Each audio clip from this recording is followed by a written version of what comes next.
Well, for Barry Gibb of the Bee Gees, a gala premiere in London last night marked the start of a new career in film production. He's already produced music for films like Saturday Night Fever, but the black comedy HAWKS was his own idea, dreamt up in a conversation with a friend 7 years ago. Rory Kessling-Jones reports now on Barry Gibb's new venture.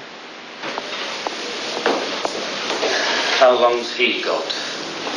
Now, Mr. Bancroft, you know very well we don't talk about patients like that. Oh, come on, sister. I just want to know if it's worth striking up a conversation. Can you keep him going till he begins to bore me? Some people walk out of here. Yeah, you and those two ladies who bring round the library books. An unlikely setting for a comedy, but when Bancroft, an English lawyer, finds himself sharing a terminal ward with Decker, an American footballer, he persuades him that laughter is the only way to cope. The world, he maintains, is divided into fearless hawks and timid pigeons, and they're going to be hawks, regardless of their predicament. Timothy Dalton and Anthony Edwards star in a film which is the result of a conversation 7 years ago between Barry Gibb of the Bee Gees and an old friend, David English. There was news on the radio of a hurricane, and they were broadcasting it. They were getting up to 2-day warnings, you know. And we were sort of talking about what if there really was a bad hurricane and it came and there was no time left. What would you do if you found out? Anyway, the conversation went into what would we do if we found out there was no time left? What would anybody do? Would we go and do something we'd always wanted to do? Would we, you know, visit relatives, or would you go and have a great time somewhere, or would you party all the way out, you know? And that idea, just as we made more and more notes on it, became the basis for this film.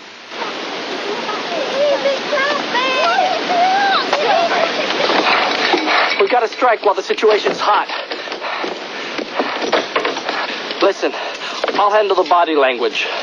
You come in from time to time with something fascinating in French. We're in Holland. What makes you think they're French? Just an instinct I have. Having hijacked an ambulance, Bancroft and Decker set off for a final fling in Amsterdam, only to be diverted on the way. We don't need a sodding ambulance, you know. Just a mechanic. Some French. Oh, my God, how are we going to make them understand? They've both drawn each to their strengths. And because Anthony Edwards plays a sportsman, he's a footballer, yeah. And it's terrible to be have that disability, having been a powerful, a very macho guy, being an American, always wanted to be a winner.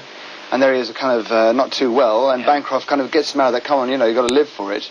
Yeah. And having said that, as they go on the road, it's Anthony Edwards who then pulls Bancroft through, so they're a great kind of team. Can we do something? Something ordinary, so we don't look like cripples?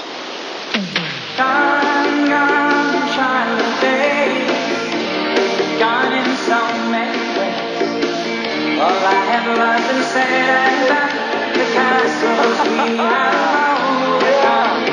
At last you have found a friend, Sweden's voice will never end. On the evening he became the music industry's latest movie mogul, Barry Gibb was determined to celebrate in style, and the other brothers Gibb turned out to lend family support. Batting for David English were friends such as Ian Botham on his first big night out since his back operation, and the England captain Graham Gooch, doubtless hoping a quiet night at the pictures might take his mind off the West Indian bowlers. The critics haven't been that kind to Hawks, but last night at least one pundit was impressed. Yeah, I think it's a great film. I think it's possible. It could happen in real life. And it's very humorous, it's witty, it's quick, it's sharp. I enjoyed it. It's got everything. Even with this film, even though Robin and I are not involved in it as Barry is, we sort of helped in one way or another by the main theme, which was written by the three of us. But that's fully instrumental. But we do hear that Barry will come to our premiere too. Yes, he said he's going to come to ours. No, it's just something that the three of us always wanted to do since we were kids. We've always wanted to make music and make films. And we support each other. Seeing something on the screen for the first time that you envisaged is quite a shock. And for me, very pleasant shock.